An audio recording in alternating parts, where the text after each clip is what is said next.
warahmatullahi wabarakatuh.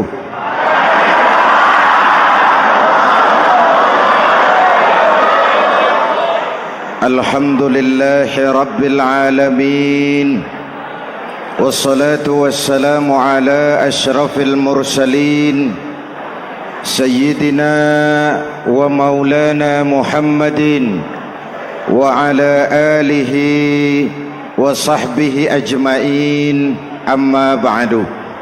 Para ulama yang saya muliakan, hadirin hadirat ma'asyiral muslimin yang saya cintai, banyak kita alami perubahan-perubahan yang terjadi,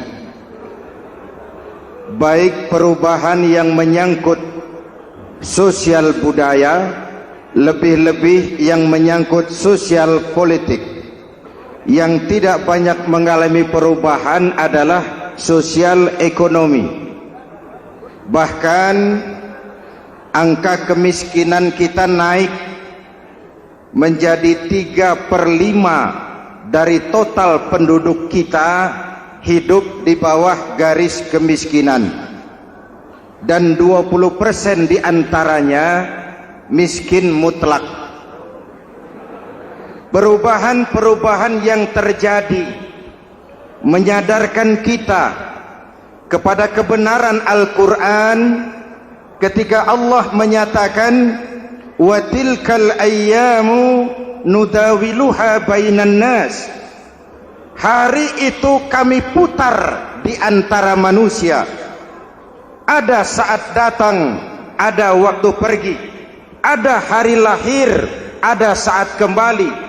Ada waktu dilantik, ada saat menyerahkan jabatan.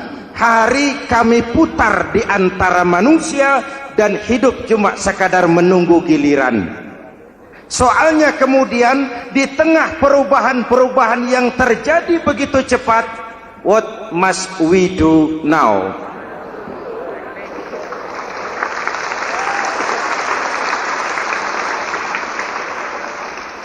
Saya juga nggak ngerti itu. Yang penting kan penampilan. Saudara-saudara kaum muslimin di seluruh tanah air, jadi pemimpin adalah pelayan bagi orang yang dipimpinnya. Okelah, perbaikan ekonomi, pembukaan lapangan kerja baru kita serahkan kepada pemerintah, karena kita percaya mereka orang-orang terpilih belaka yang dipilih dengan kepercayaan akan mampu membawa rakyat keluar dari kesulitan. Amin. Tugas kita sekarang di zaman susah meluruskan akidah. Jangan sampai mbah dukun yang naik ke permukaan. Betul? Islam misinya yang pertama membebaskan manusia dari kemusyrikan. 13 tahun Rasul berjuang di Makkah, menanamkan akidah, meluruskan keyakinan, membentuk iman. 13 tahun membebaskan manusia dari belenggu kemusyrikan. 13 tahun menanamkan la ilaha illallah Muhammadur Rasul dengan seluruh konsekuensinya. Kalau saya yakin tidak ada Tuhan selain Allah, saya tidak akan minta tolong kecuali hanya kepada Allah. Saya tidak akan pernah takut kecuali hanya kepada Allah. Saya tidak akan menggantungkan hidup kecuali hanya kepada Allah. Saya tidak akan minta rizki kecuali hanya kepada Allah. Saya tidak akan melarikan persoalan kecuali hanya kepada Allah. Kalau konsekuen dengan keyakinan ini, mbah dukun nggak dapat tempat.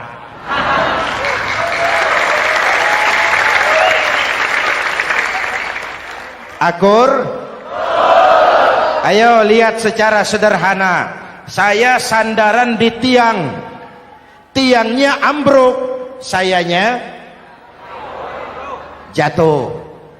Saya sandaran di tembok, temboknya runtuh, saya juga runtuh. Saya sandaran kepada orang kaya, dia jatuh miskin, saya bangkrut.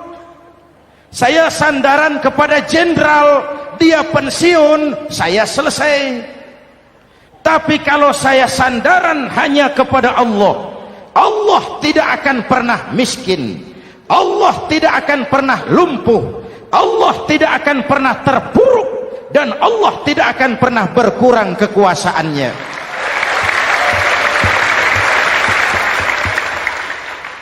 Maka umat Islam, sesulit apapun zaman yang kita hadapi, Allah juga tempat kita bersandar. Jelas? Selama ini kita iman dalam ucapan, tapi sekuler dalam perbuatan. Di masjid ada Allah, di kantor Allah tidak ada, maka korupsi merajalela.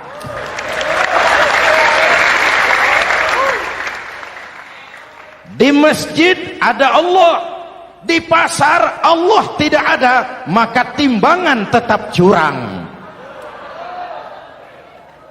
Kita iman dalam ucapan, tapi sekuler dalam perbuatan. Oleh karena itu, sesulit apapun zaman yang kita hadapi, iman jugalah pegangan kita, Allah juga tempat kita bersandar. Boleh zaman berubah, akidah jangan sampai goyah.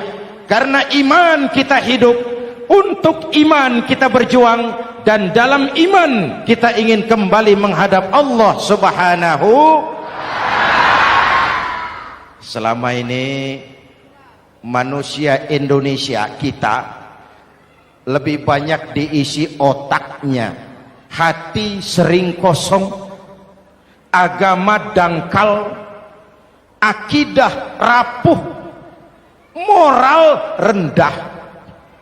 Memang kemudian muncul banyak orang-orang pintar, cuma sayang tidak benar.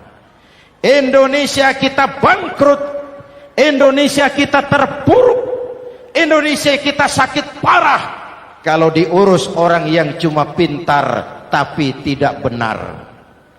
Kita perlu orang-orang pintar, tapi kita lebih perlu orang benar. Jelas? Kalau cuma pintar tapi tidak benar, itu yang sering saya sampaikan, nanti disuruh ngurus beras malah nimbun beras.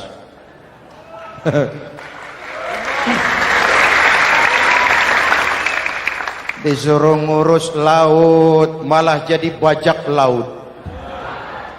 Disuruh ngurus hutan rame-rame jadi orang hutan. Jutaan hektar hutan Indonesia kita ini merupakan kekayaan sumber daya alam kita yang harus digunakan bagi sebesar-besar kemaslahatan rakyat.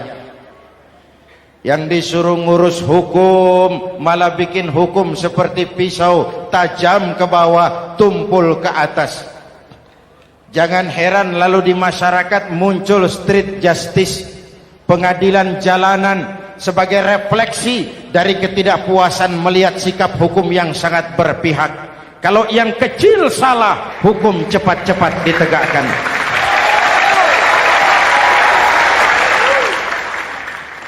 Lihat saja sekarang ini, kalau orang terkenal banyak uang, punya masalah, antri yang bela.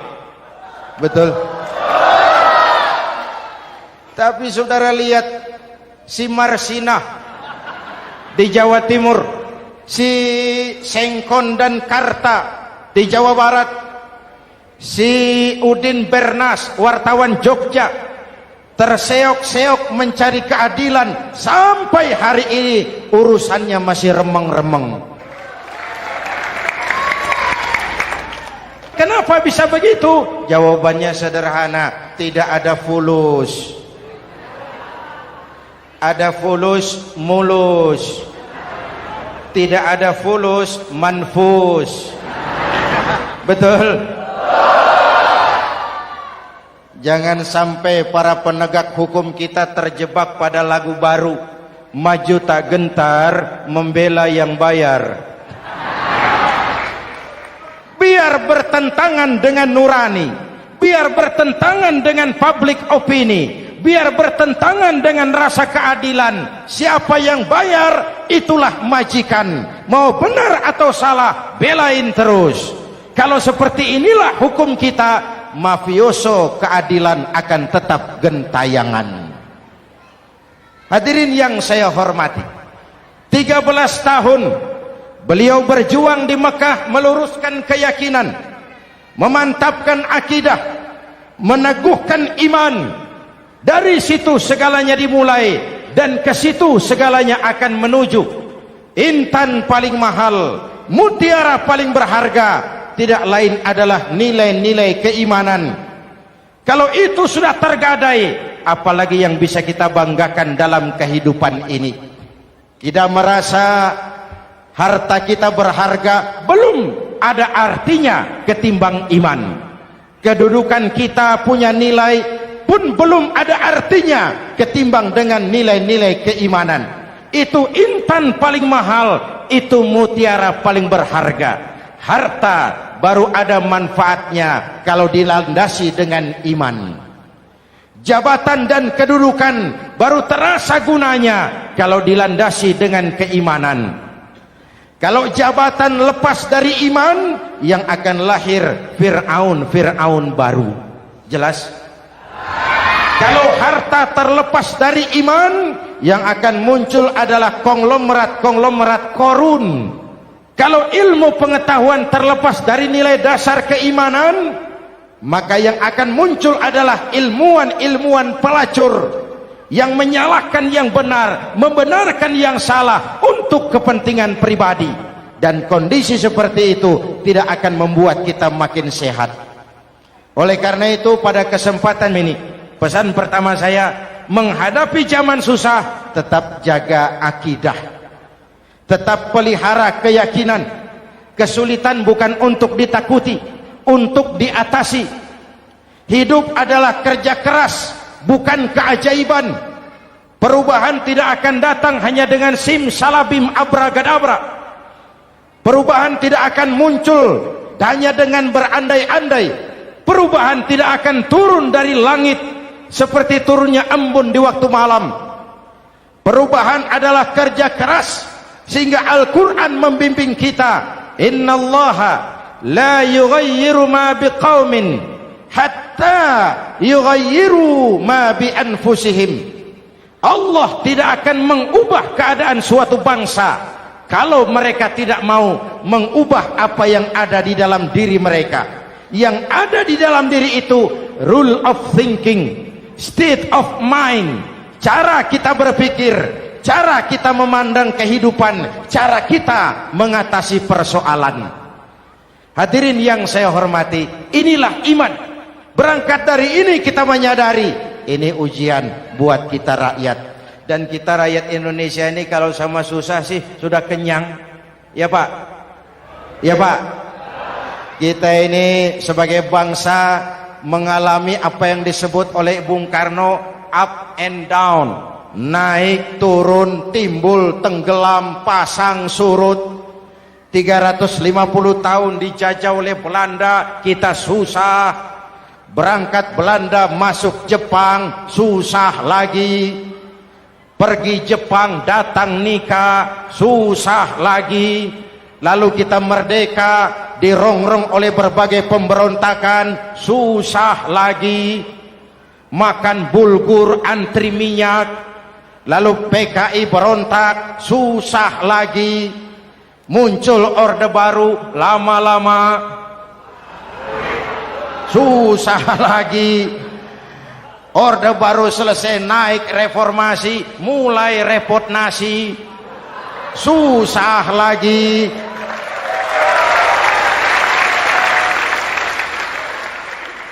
Kalau susah kita ini sudah akrab, sudah intim. Mestinya kalau sudah susah seperti itu, jangan salah sikap menyikapi kesusahan.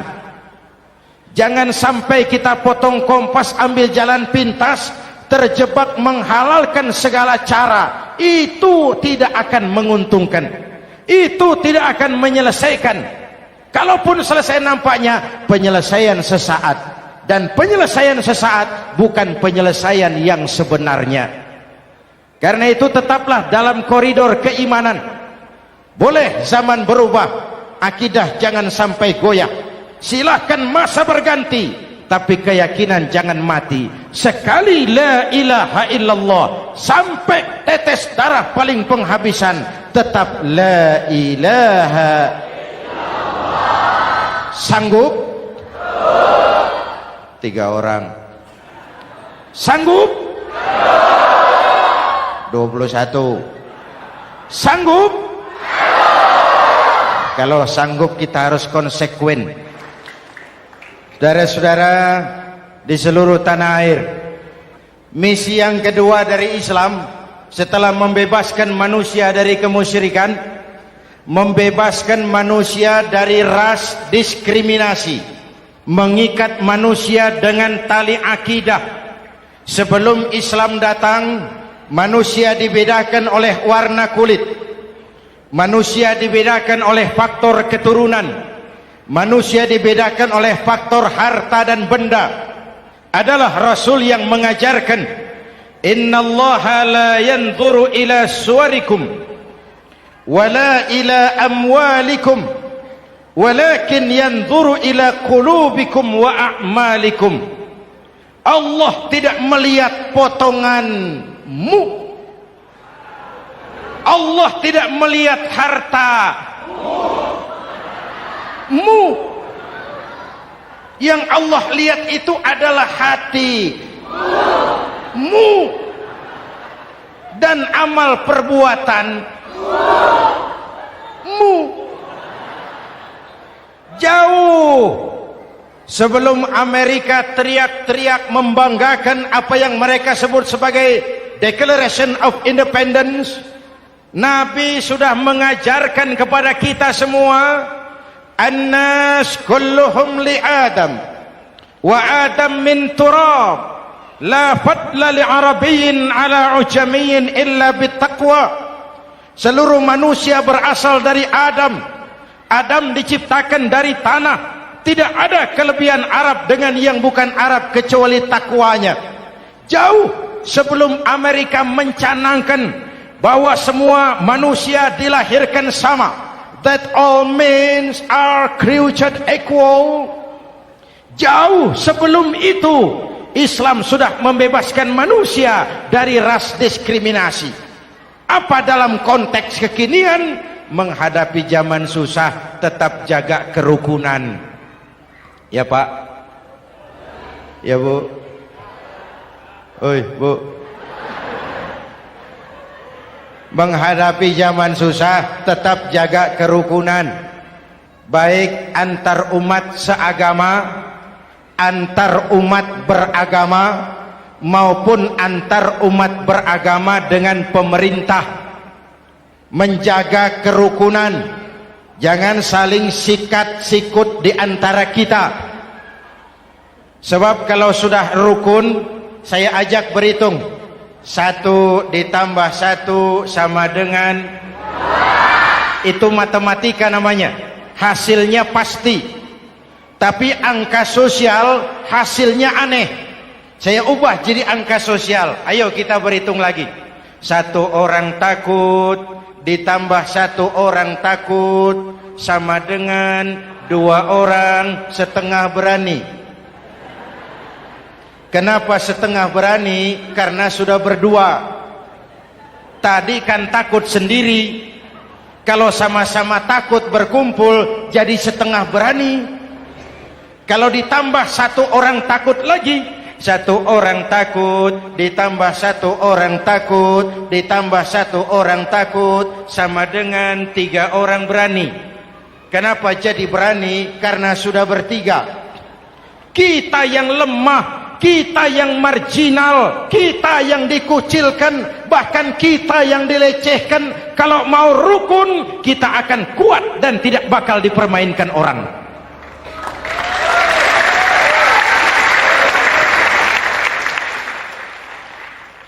Tapi kalau rukunnya yang satu mau menikam yang lain, saya ajak berhitung lagi. Yuk berhitung yuk. 1 ekor ayam ditambah 1 ekor musang sama dengan 1 ekor musang. Kemana ayamnya? Dimakan musang. Betul nggak nih hitungan? Ayo kita hitung lagi. 1 ekor ayam ditambah 1 ekor musang sama dengan 1 ekor musang. Kemana ayamnya? Dimakan musang. Jadi kalau kita suka kumpul dengan orang yang mau makan kita, selesailah kita.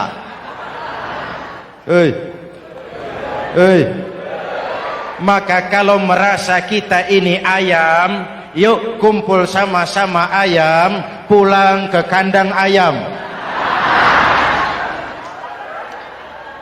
Kalau ada ayam kumpul ke kandang musang, itu namanya ayam minum baygon. Jelas? Menjaga kerukunan. Pertama, antar umat seagama, sesama muslim harus saling menjaga, harus saling memelihara. Baik dia muslim yang jadi kapolri, baik dia muslim yang jadi kasat, baik dia muslim yang jadi pengusaha, baik dia muslim yang jadi petani, nelayan, guru, semua komit menjaga semangat kebersamaan, rukun antar umat seagama. Jelas? Jelas?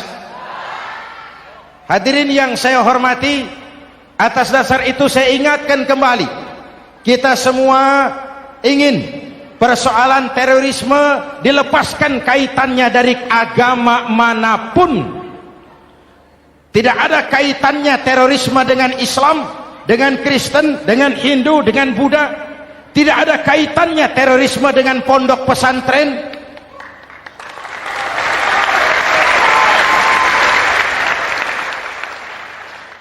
Jangan sampai pesantren jadi kambing hitam. Karena sejak zaman penjajahan, pesantren sudah terbukti memberikan kontribusi bagi perjuangan memerdekakan rakyat Indonesia. Rukun antar umat seagama. Yang kedua, rukun antar umat beragama. Islam ini rahmatan lil. Jangankan manusia walaupun berbeda agama, binatang saja dihormati. Ada hadis, fa iza zabahtum fa ahsinuz zibhata. Kalau kamu menyembelih hewan, sembelihlah dengan cara yang terbaik. Jangan menyembelih ayam dengan pisau tumpul. Itu namanya tidak berperi kebinatangan. Yang kecil lagi, saudara buka babul istinja, makruh buang air kecil di tanah yang berlubang. Sebab apa? Pertama, menjaga kesehatan. Siapa tahu di lubang yang saudara buang air kecil itu ada gas beracun. Kalau tidak, melindungi binatang yang ada di dalam lubang.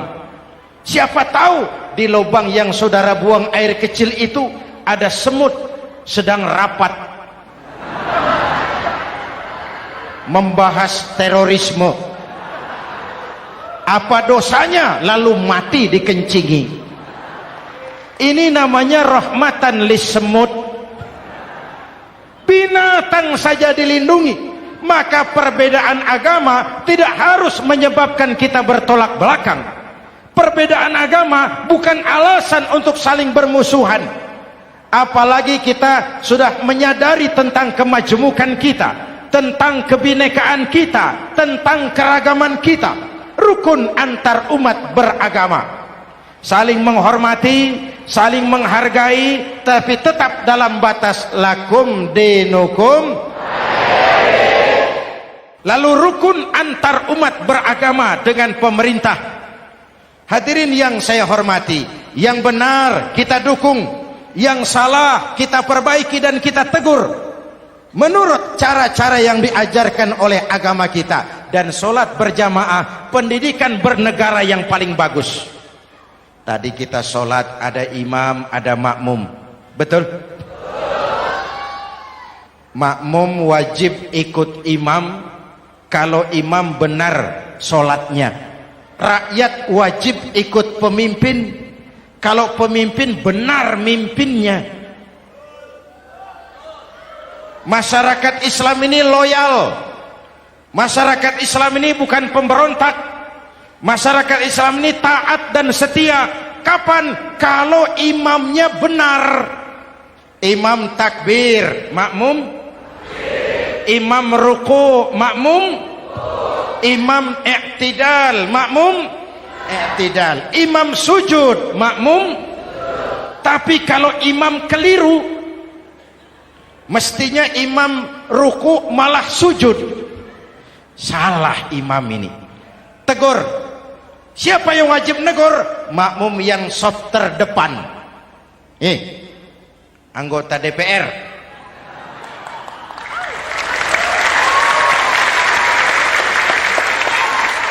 Ini wakil-wakil makmum ini, saf di depan ini. Kalau imam keliru, mereka paling tahu. Ngomong. Tegur. Bagaimana negurnya? Ada aturan main. Mestinya ruku, imam sujud. Salah ini imam. Subhanallah. Kan begitu negurnya. Betul? Tidak boleh juga imam keliru, makmum emosi. Main pegang. Weh, makmum salah. Hoi, hoi. Kacau sholat. Betul? Anggota dewan ini, saf di depan. Itu kalau imam keliru. Satu saat imam buang angin. Namanya manusia bisa buang angin toh. Apa makmum lalu berkata, demi kesetiaan saya kepada imam, imam buang angin, saya lebih keras lagi. Itu namanya fanatisme buta, loyalitas yang goblok. Imam buang angin, minggir.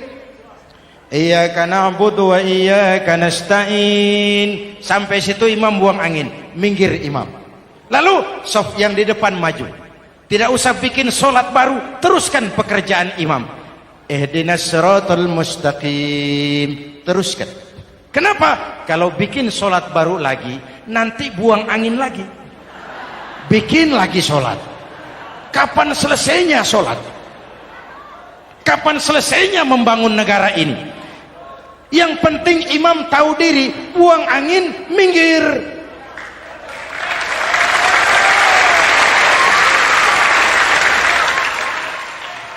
Ini kacaunya solat berjamaah kita sekarang. Kacaunya negeri kita sekarang. Banyak imam sudah buang angin, gengsi. Diam aja merasa nggak punya salah. Dikasih tahu sama makmum, imam tadi buang angin ya, malah jawab sedikit. Apa kalau sedikit lalu tidak batal sholat itu? Mekanisme kehidupan sosial yang diatur lewat tuntunan sholat berjamaah. Sehingga Nabi berpesan, kun imaman muta'an au ma'muman muti'an fala takun thalisan jazu'a. Kalau jadi pemimpin, jadilah pemimpin yang ditaati. Kalau jadi makmum, jadilah makmum yang mentaati.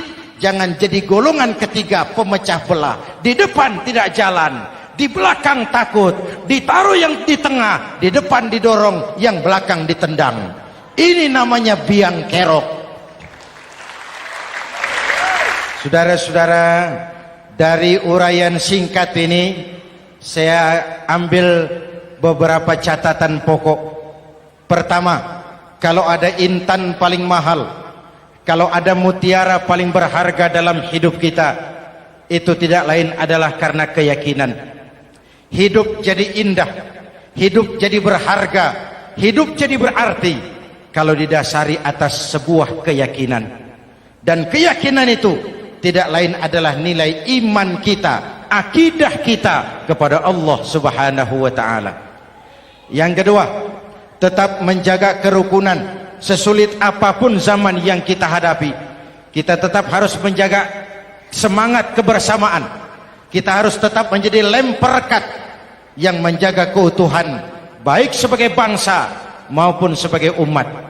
Perbedaan adalah wajar, harus dihormati. sebagai ciri kehidupan berdemokrasi. Tapi jangan perbedaan menjadi sebab kita bermusuhan, dan jangan perbedaan menyebabkan kita saling berpecah belah. Hormati perbedaan, jangan perbedaan dipandang sebagai permusuhan. Dengan akidah yang kuat dan kebersamaan yang kokoh, ayo kita hadapi kesulitan, kita atasi kesulitan, dan dengan kerja keras untuk menyongsong hari esok yang lebih pasti. Mari kita Fatihah, semoga Allah memelihara kita bangsa Indonesia. Ala hadhihi niyah wa ila hadratin Nabi. Al-Fatihah.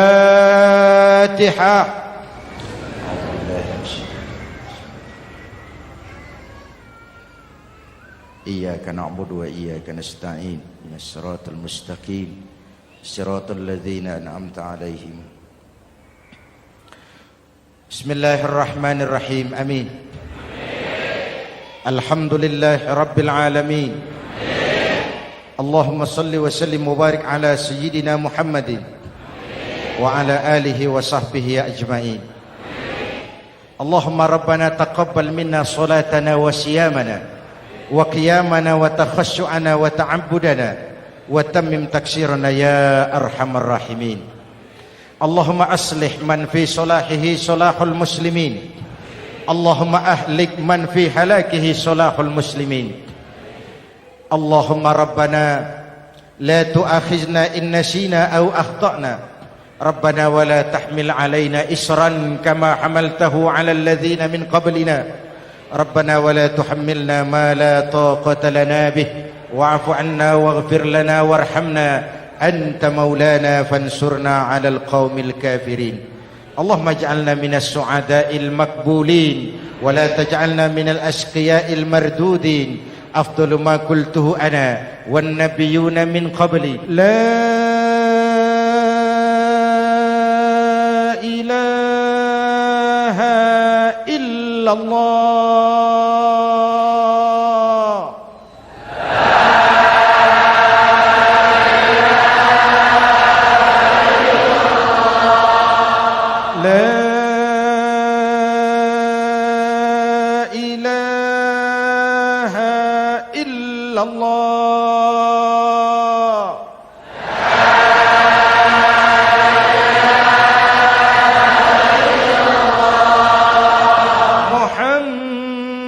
Muhammadur Rasulullah.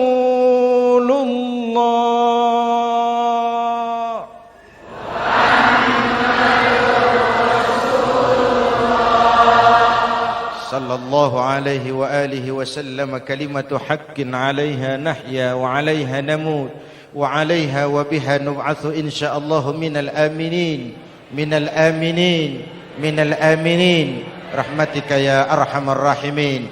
Sallallahu ala sayyidina Muhammad wa ala alihi wa sahbihi ajma'in. Ana rabbika rabbil izzati amma yasifun. Salamun alal mursalin walhamdulillahi rabbil alamin. Jumpa lagi di lain kesempatan insyaallah. Wassalamualaikum warahmatullahi wabarakatuh.